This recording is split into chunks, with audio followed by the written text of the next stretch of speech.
Kronborg is a castle and stronghold in the town of Helsingør, Denmark, immortalized as Elsinore in William Shakespeare's play Hamlet. Kronborg is one of the most important Renaissance castles in Northern Europe and has been added to UNESCO's World Heritage Sites list. The castle is situated on the extreme northeastern tip of the island of Zealand at the narrowest point of the Øresund, the sound between Denmark and Sweden. In this part, the sound is only 4 kilometers wide, hence the strategic importance of maintaining a coastal fortification at this location commanding one of the few outlets of the Baltic Sea. The castle's story dates back to a stronghold, Kronborg, built by King Erik VII in the 1420s, along with the fortress Karenin, Helsingborg on the opposite coast of Øresund. It controlled the entranceway to the Baltic Sea. From 1574 to 1585, King Frederick II had the medieval fortress radically transformed into a magnificent Renaissance castle. The main architects were the Flemings Hans Hendrik van Parijsen and Antoninus van Obergen, whereas the sculptural work was coordinated by Gert van Groningen. In 1629 a fire destroyed much of the castle, but King Christian IV subsequently had it rebuilt.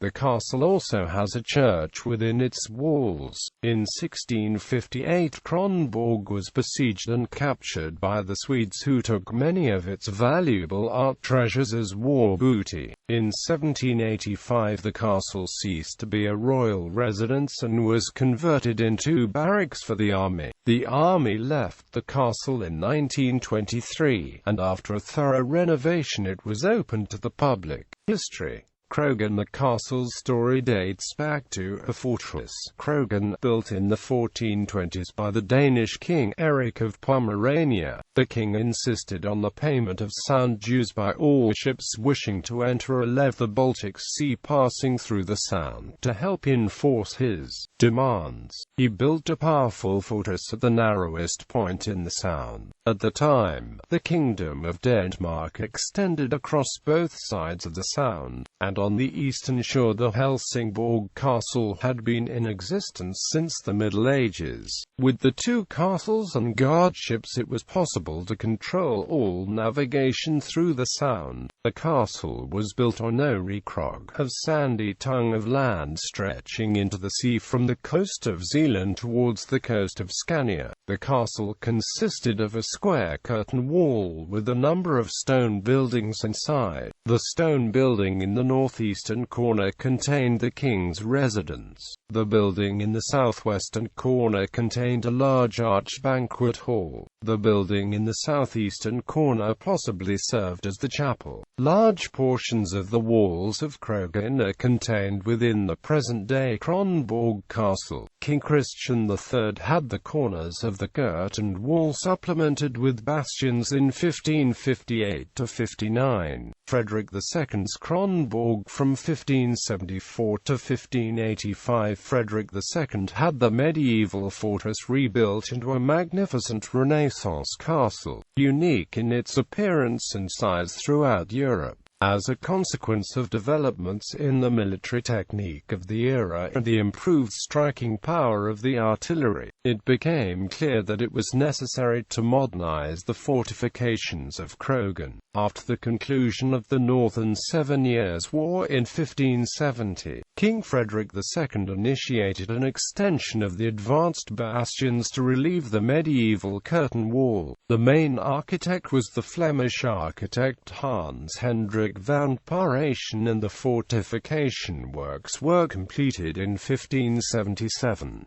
After this the castle acquired its current name of Kronborg. Also the castle itself was rebuilt, with the separated buildings of Kronborg being extended to 3 coherent wings. The north wing was equipped with chambers for the king, queen and her ladies-in-waiting as well as from the chancellery. In the south wing, the medieval building in the southeast corner was refitted as a modern chapel with the vaulted windows facing the chapel being retained. Initially, the castle was reconstructed only to a height of 2 stories. In 1578, however, the Flemish architect Antonis van Obbergen was engaged as new master builder, and work was undertaken to make Kronborg even larger and more magnificent. The sculptural work was coordinated by Gert van Groningen. As a sign of the new ambitions, the south wing was heightened by 1 story and a new gigantic ballroom placed over the chapel. Soon after, the west and north wings were also heightened by 1 story. Finally, the east wing was also heightened with a passageway, the Queen's Gallery, allowing the Queen comfortable passage from her chambers in the north wing to the ballroom in the south wing. The exterior walls were clad with sandstone from Scania, and the new castle was given a roof with copper sheeting. Frederick was a keen patron of theatre, and players performed at the castle when he held court there in 1579. In 1629, a moment's carelessness by 2 workmen caused much of the castle to go up in flames in the night between the 24th and the 25th of September. Only the chapel was spared by the strength of its arches.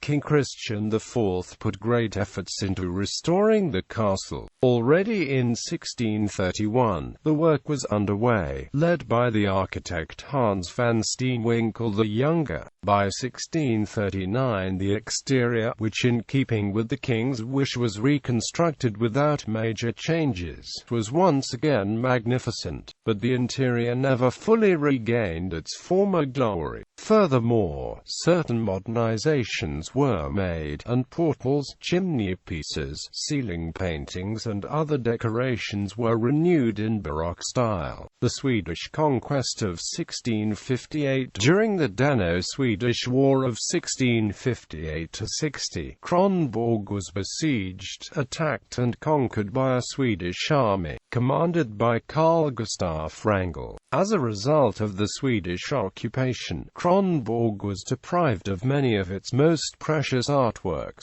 including the richly decorated fountain in the castle courtyard, Frederick II's canopy, and a number of the large ceiling paintings commissioned by Christian IV for the ballroom. Garrison fortress. The Swedish conquest of Kronborg in 1658 demonstrated that the castle was far from impregnable. Afterwards, the defences were strengthened significantly. From 1688 to 90, an advanced line of defense was added called the Crownwork. Shortly afterwards, a new series of ramparts were built around it. After the completion, Kronborg was considered the strongest fortress in Europe. From 1739 until the 1900s, Kronborg was used as a prison. The inmates were guarded by the soldiers billeted in the castle. The convicts had been sentenced to work on the castle's fortifications.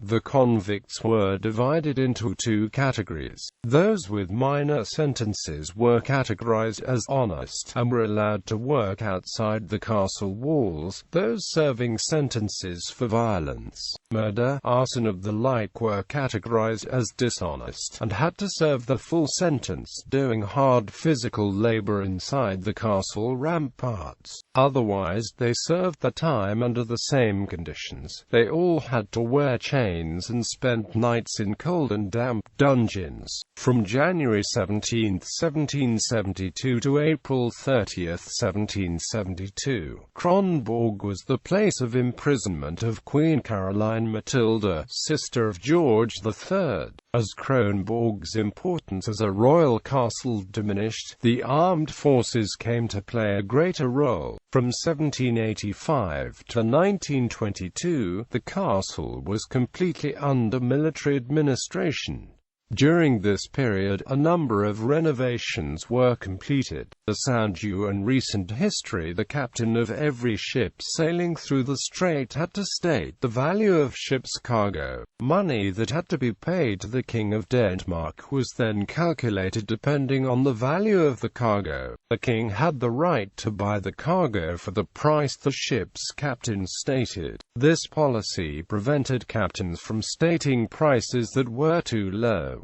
The sound dues were abolished in 1857 due to an American initiative. The army left the castle in 1923, and after a thorough renovation it was opened to the public in 1938. Description: Kronborg Castle is located on the extreme northeastern tip of the island of Zealand, to the northeast of the historic centre of the town of Helsingør. It is situated at an elevation of 12 meters, on a small fall and jutting out into the narrowest point of the Øresund, the sound between the Danish island of Zealand and the Swedish province of Scania. The approach from the town is to the east, with a series of moats and gates protecting the route from the town to the castle itself. The castle. The royal apartments. The royal apartments are located on the first floor of the north wing. The apartments were originally furnished by Frederick II around 1576, but after the fire in 1629, Christian IV had the apartments refurnished and richly decorated with ceiling paintings, stone portals and chimney pieces. The original floors were tiled in black and white, which were replaced with wooden floorboards in 1760–61, and the walls were clad in gilt leather. Today the chambers are furnished with Netherlandish furniture from the 17th century. The King's Chamber has a bay window located right above the castle's main portal, from which the King could keep an eye on guests arriving at the castle, whereas the Queen's Chamber has access to a vaulted towered chamber overlooking the flag bastion. The ballroom, measuring 62 by 12 meters. The ballroom was the largest hall in Northern Europe when it was completed in 1582.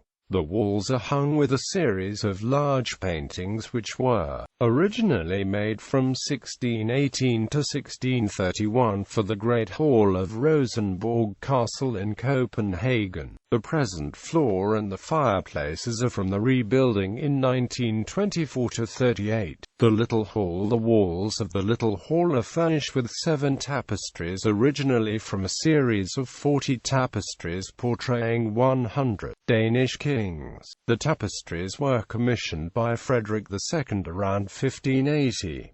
7 more tapestries are at the National Museum of Denmark, while the rest have been lost. The chapel. The chapel is located in the ground floor of the south wing and was inaugurated in 1582. In 1785, as the castle was being fitted for use as army barracks, the chapel was fitted out as a gymnasium and fencing hall and the furniture stored away. The chapel was refurnished with the original furniture in 1838 and reinaugurated in 1843.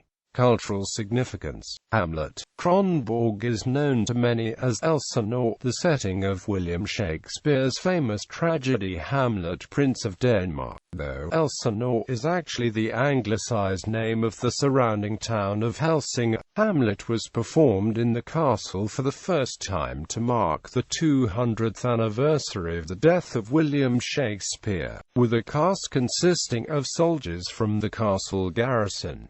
The stage was in the Telegraph Tower in the southwest corner of the castle. The play has since been performed several times in the courtyard and at various locations on the fortifications. Later performers to play Hamlet at the castle included Laurence Olivier, John Gielgud, Christopher Plummer, Derek Jacobi, David Tennant, and in 2009 Jude Law. Holger the Dane. According to a legend linked to Arthurian myth, a Danish king known as Holger the Dane was taken to Avalon by Morgan Le Fay. He returned to rescue France from danger, then traveled to Kronborg Castle, where he sleeps until he is needed to save his homeland. His beard has grown to extend along the ground. A statue of the sleeping Holger has been placed in the castle. In the Danish tongue he is called Holger Danske. The cast setting of the televised holiday series Jule på Kronborg, which featured both Hamlet and Olga the Dane. Culture or Harbour. Kronborg. Kulturhavn in Kronborg is an initiative of 2013 to offer a variety of culture experiences to residents and visitors to Helsingør. Kulturhavn Kronborg is a joint initiative by Kronborg Castle, Danish Maritime Museum, Kulturviftet and Helsingør Harbour.